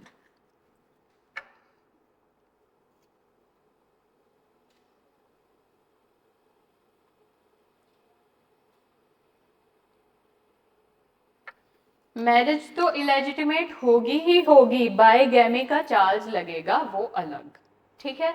यहाँ पे इस केस में जो मैरिज है वो तो इनकी वॉइड है ही है, उसका तो कोई वो है नहीं, प्लस उनको बायगैमी में भी पनिश कराया जाएगा, और ये पता नहीं मेल के लिए कब आएगा, हाँ ये फीमेल के लिए है, marrying more than one husband. इतना स्ट्रिक्ट वहां नहीं है ना, अपोजिट में। तो पॉलिएंड्री, अब ये प्रोहिबिटिव इनकैपेसिटी में 2 पार्ट में डिवाइड किया गया है, पॉलिएंड्री और Muslim women marrying a non Muslim man. तो पॉलिएंड्री का मतलब बेसिकली ये होता है marrying more than one husband, यानी एक फीमेल अगर अपने हस्बैंड के जिंदा होते हुए या बिना डिवोर्स दिए दूसरे आदमी से भी शादी कर लेती है, तो ये चीज प्रोहिबिट की गई है। पहला तो शादी ही वॉइड रहेगी, और दूसरा हस्बैंड को राइट दिया गया है कि वो कोर्ट जा सकता है आईपीसी में, और अब बीएनएस में इसको बायगैमी के लिए पनिश करा सकता है, ठीक है, पहला पॉइंट। दूसरा, Muslim women marrying a non Muslim man, इस चीज को पलटते हैं, पहले जब हमने पढ़ा था, पहले वाले में पढ़ा था कि जो नॉन मतलब मुस्लिम मैन, पहले जो पढ़ चुके हैं मुस्लिम मैन पढ़ा है, अगर वो मैरिज कर रहा है, शादी कर रहा है नॉन मुस्लिम वुमेन से, तो वहां सुन्नी लो रेगुलर कह रहा था इसको, याद है, और शिया वॉइड ही कह रहा था, ठीक, यहाँ तक तो क्लियर है। ध्यान से सुनना आप लोग भी, ऑनलाइन वाले बच्चे, जब एक मुस्लिम मैन, दोबारा रिपीट कर रही हूँ, इसको नहीं देखो, ये अलग सिचुएशन है, एक मुस्लिम मैन शादी कर रहा था नॉन मुस्लिम फीमेल से, तो शादी कैसी हो रही थी, इरेग्युलर हो रही थी, और सुन्नी में और शिया में वॉइड हो रही थी। लेकिन यहाँ पर क्या होता है ना कि फीमेल के केस में अगर फीमेल शादी करती हैं ऐसे से, तो लॉ उसको सुन्नी और शिया दोनों वॉइड कहता है। समझ आ रहा है, रोल्स बदले हैं सिर्फ, है ना, मेल फीमेल का रोल चेंज किया है, यहाँ पे शादी वॉइड है। और अगर नहीं समझ आया है तो फ्रेशली स्लाइड पे समझाऊं दोबारा, आप लोग बताइए, देखिए 2 पॉइंटर्स है यहाँ पे, है ना, 2 पॉइंट क्या है, मेल जो है यहाँ वो मुस्लिम है, और जो फीमेल है यहाँ पे वो नॉन मुस्लिम है, ठीक है। यहाँ पे 2 व्यूज हैं, सुन्नी और शिया, और बात ध्यान से सुनना क्योंकि बहुत पूछा जाता है ये एग्जाम में। तो सुन्नी इसको क्या कह रहा है, इरेग्युलर कह रहा है, और ये इसको वॉइड ही कह रहे हैं, ठीक है। मेल कैसा है यहाँ पे, मुस्लिम, और फीमेल कैसी है यहाँ पे, नॉन मुस्लिम। पहला सिनेरियो ये था जो हम सेकंड कैटेगरी में पढ़े हैं, अभी बताऊंगी सोनालिका, 1 मिनट रुक जाइए, पहले यहां ध्यान दीजिए। दूसरी सिचुएशन में जो आपकी फीमेल है वो तो मुस्लिम है, लेकिन जो यहाँ पे मेल हैं वो है नॉन मुस्लिम। समझ रहे हैं आप फर्क दोनों बातों में, यहाँ मेल मुस्लिम थे, यहाँ फीमेल मुस्लिम है, यहाँ फीमेल नॉन मुस्लिम थी, यहाँ मेल नॉन मुस्लिम है। तो यहाँ पे कहते हैं कि चाहे सुन्नी हो चाहे शिया हो, दोनों के दोनों कहते हैं कि शादी तो वॉइड ही है। और ये डिफरेंस आपको पता होना चाहिए। सोनालिका इसको समझो, अभी बताती हूँ जो आप पूछ रही हो। समझ आ रहा है डिफरेंस आप लोगों को? सोनालिका, वरुण, प्रीति, तथागत, पारुल। तो फीमेल के लिए स्ट्रिक्टनेस ज्यादा है, इरेगुलरिटी नहीं दी।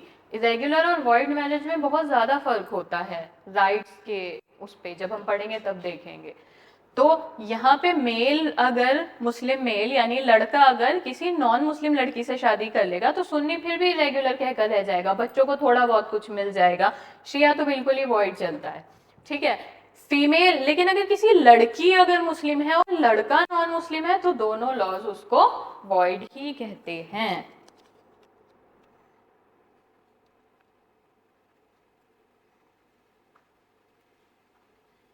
सोनालिका, अब मैं आपके सवाल पे आती हूँ।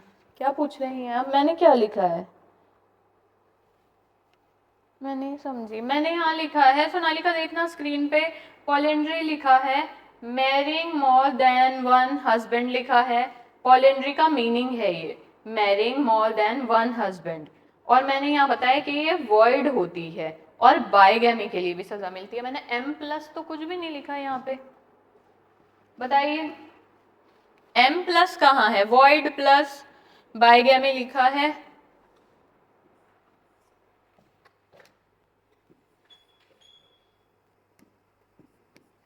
बताइए, अब क्लियर हो गई सोनालिका?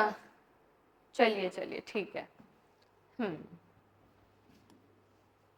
तो यहाँ तक भी क्लियर है। हाँ, थर्ड वाली कैटेगरी भी क्लियर हो गई जो थी प्रोहिबिटिव इनकैपेसिटी। प्रोहिबिटिव इनकैपेसिटी सिर्फ वुमेन के लिए बात करती है, वहीं हेडिंग में ही लिख लेना। एक और है छोटी सी, उसको लिख कर नहीं समझने की जरूरत है, ऐसे ही सुन लो।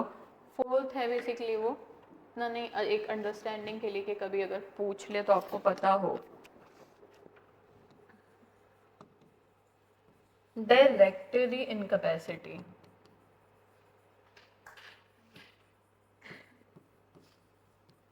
ठीक है।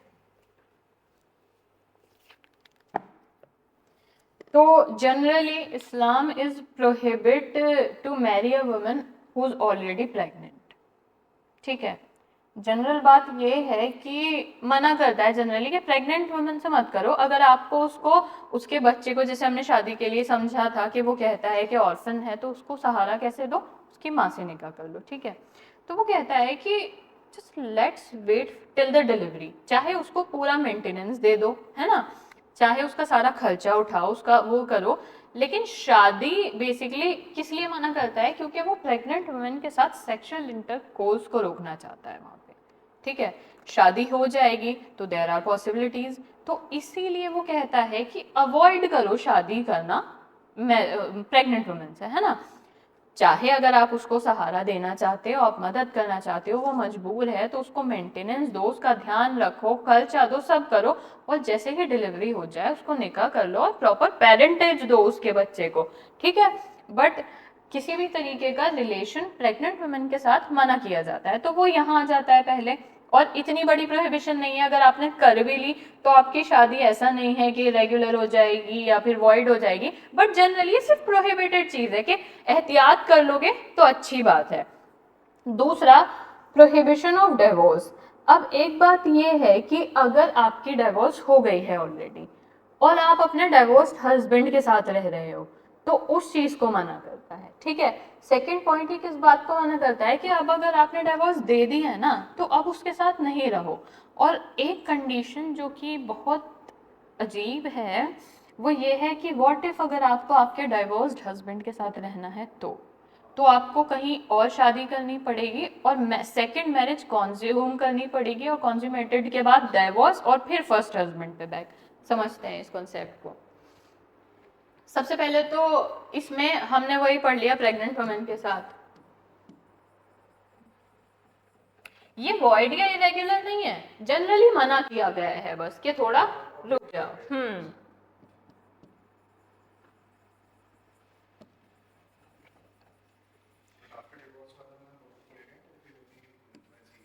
नहीं नहीं, वो है उसका, देखो दो पार्ट हैं उसके। देखिए, जो एक है डिवोर्स्ड कपल है, दोनों के लिए है इसलिए हम कपल यूज करेंगे। मेल और फीमेल दोनों हैं, इनका डाइवोर्स हो गया, ये वाइफ है और ये हस्बैंड है। अब इन दोनों को ही मना किया जाता है इस्लामिक लॉ में कि अगर आपने एक दूसरे को डाइवोर्स दे दिया है then you can't be together now. अब आप एक दूसरे के लिए प्रोहिबिटेड हो गए हैं, जैसे कि आप मैरिज वाले रिलेशनशिप में हो ही नहीं, फिर ये सेक्सुअल इंटरकोर्स जिना अमाउंट करेगा और बच्चे लेजिटिमेट नहीं होंगे, ठीक है। इनको इस तरीके से प्रोहिबिट किया गया है। बट व्हाट इफ कि अगर जो डाइवोर्स्ड कपल है वो साथ रहना चाहे, तो डाइवोर्स्ड कपल के लिए क्या, हम एक एग्जांपल लेते हैं, ये वाइफ थी ये हस्बैंड थे, है ना, हस्बैंड वन, ये वाइफ थी और ये हस्बैंड वन थे, ठीक। इनका आपस में हो गया डिवोर्स। तो अब इन्होंने सोचा कि भाई मैं इनके साथ वापस आना चाहती हूँ, डाइवोर्स करना गलती थी, दोनों को रियलाइजेशन हुआ समहाउ और ये साथ रहना चाहते थे, ठीक। बट इस्लाम ने यहाँ पे प्रोहिबिट कर दिया कि आपने डिवोर्स दे दिया ना, तो आप दूसरा निकाह, ये जो वाइफ है ये H1 से दोबारा निकाह नहीं कर सकती, नो, यहाँ उन्होंने रोक दिया। फिर क्या करेंगी अगर नहीं कर सकती, तो वाइफ के लिए कहा कि आप सेकंड मैरिज करो, है ना, और प्लस उस मैरिज को कंज्यूम करो।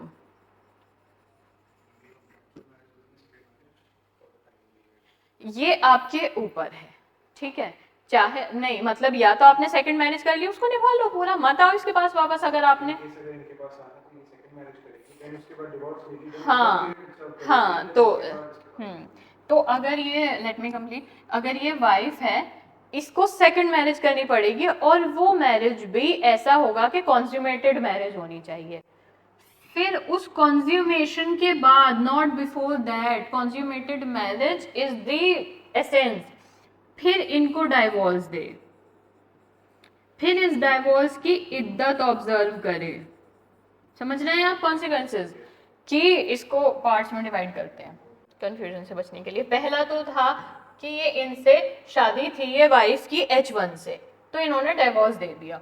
अब इन दोनों को लगा कि आपस में ही वापस आ जाना चाहिए, तो डायरेक्ट ये जो वाइफ है ये H1 से निकाह नहीं कर सकती। तो कैसे आएगी इसके पास वापस, पहले इस वाइफ को सेकंड मैरिज करनी पड़ेगी हस्बैंड 2, मान लीजिए H2 से, इन्हें सेकंड मैरिज करी हस्बैंड 2 से, और ऐसा नहीं है बस शादी करी छोड़ दी, सेक्सुअल इंटरकोर्स इज एसेंस, यानी कंज्यूमेटेड मैरिज होनी चाहिए। तो ये वाइफ को H2 के साथ मैरिज कंज्यूम करनी पड़ेगी, फिर इनको डाइवोर्स देंगी, फिर उस डाइवोर्स की इद्दत करेंगे, इद्दत 3 महीने की है, और आफ्टरवर्ड्स इस इद्दत के बाद wife can marry again with H1।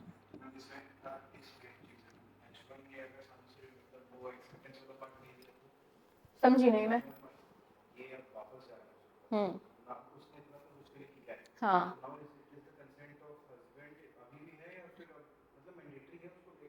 हाँ, नहीं नहीं, वो तो अगर उसने नहीं मना कर दिया उससे निकाह करने के लिए तो होगा ही नहीं फिर कुछ, ऐसा नहीं है। देखो एक लिविंग एग्जांपल लेते हैं, मान लो इसका नाम W है, इसका नाम H है, इन दोनों के 2 बच्चे भी हैं, इनका एक बात पे झगड़ा हुआ और इनका डाइवोर्स हो गया, ठीक है, और चिंटू मिंटू नाम रख लेते हैं, would be more appropriate. Chintu Mintu की शादी हुई थी और इनके 2 बच्चे थे और इनका किसी बात पे झगड़ा हुआ और इन दोनों ने एक दूसरे को डाइवोर्स दे दिया, पहला पॉइंट।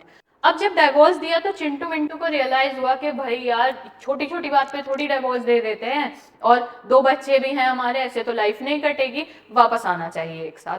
तो चिंटू ने मिंटू से बात करी कि भाई देखो वापस तो आना चाहिए। अब उन्होंने रिलीजन के हिसाब से देखा कि किस तरह वापस आ सकते हैं, तो वो चले गए शादी करने। तो चिंटू मिंटू जाते हैं और वहां पे जाके काजी से कहते हैं कि भाई हमारा निकाह करा दीजिए, हमने शादी की थी बट हमारे एक झगड़े पे हमारा तलाक हो गया था, बट अब हम अपने इस फैसले पे पछता रहे हैं और हम दोबारा शादी करना चाहते हैं, तो प्लीज आप हमारा निकाह करा दो, हमारे 2 छोटे छोटे बच्चे हैं। तो अब यहाँ पे काजी ने कह दिया कि आपका ना जो मुस्लिम लॉ है आपको प्रोहिबिट करता है, दे दी थी ना तलाक, अब ये आपके लिए प्रोहिबिटेड डिग्री में, अब आप इनके पास डायरेक्टली वापस नहीं आ सकते।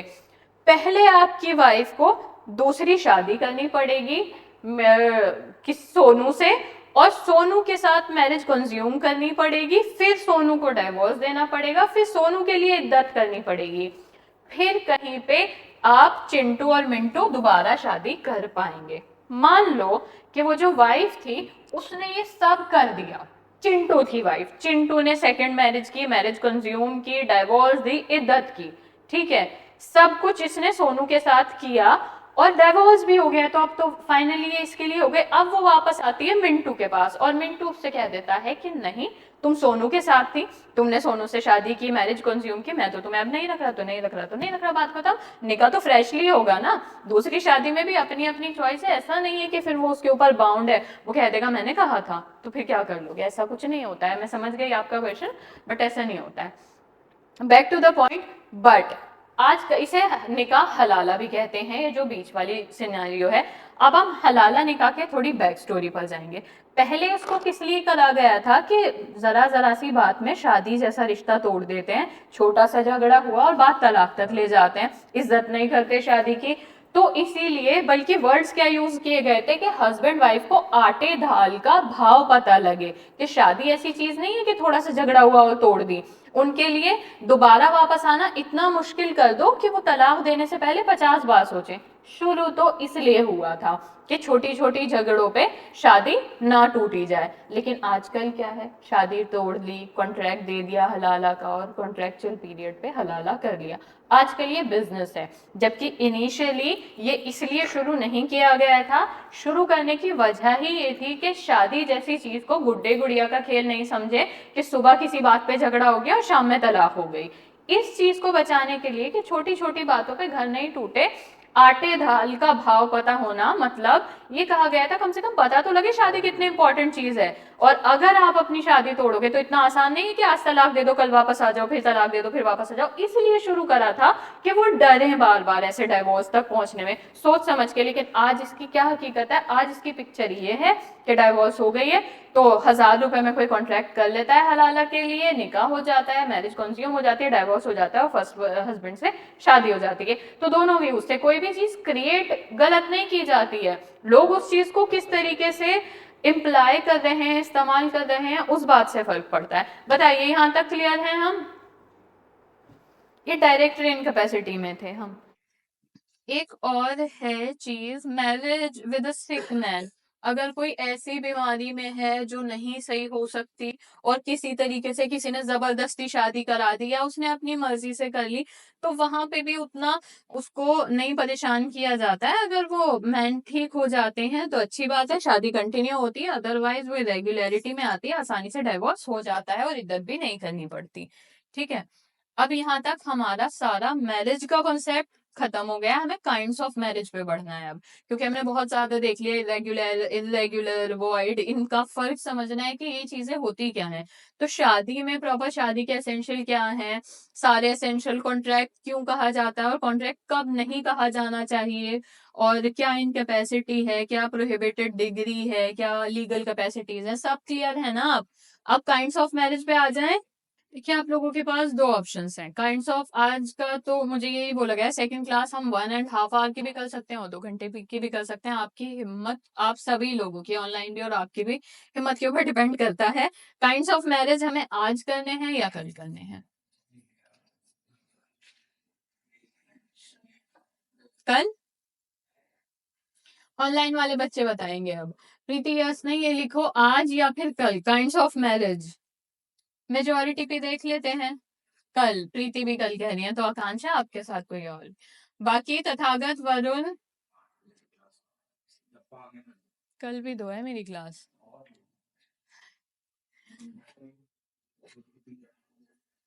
वरुण भी कल, प्रीति भी कल, सोनाली का भी कल। चलिए यहाँ तक क्लियर है, यहाँ तक पढ़ेंगे आप लोग और बाकी हम कंटिन्यू करेंगे कल। ओके तथागत, शॉर्ट नोट आप लोग भी लिख लेना, क्वेश्चन लिखो। चलो एक, किस पे बोला था मैंने?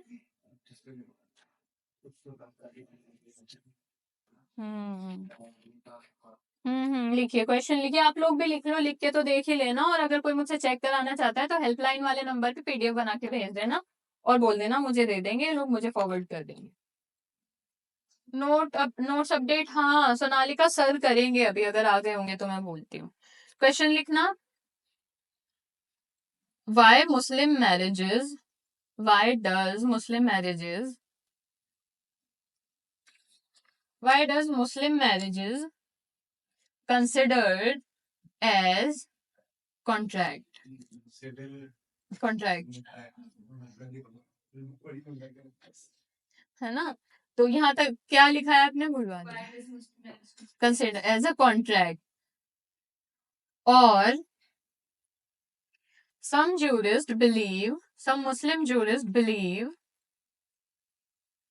that Muslim marriage, that is nikah, Muslim marriage, that is nikah, is not purely a contract, is not purely a contract,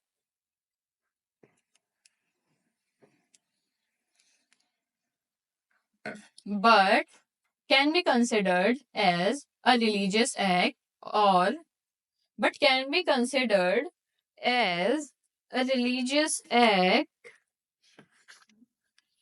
can be considered, एक सेकेंड क्वेश्चन खो दिया मैंने, considered as, क्या बोला है मैंने last word, religious act and not a civil contract but sacrament, but sacrament, but sacrament। एक बार आप मुझे प्रियांश क्वेश्चन पढ़ के सुना देना क्या है। ठीक है, हाँ क्वेश्चन लिख लिया आप लोगों ने, इसको खुद से लिख के देख लेना, मुझे नहीं भी दिखाना चाहते हो तो, इम्पोर्टेंट है। चलिए, थैंक यू सो मच, बाकी कल करते हैं।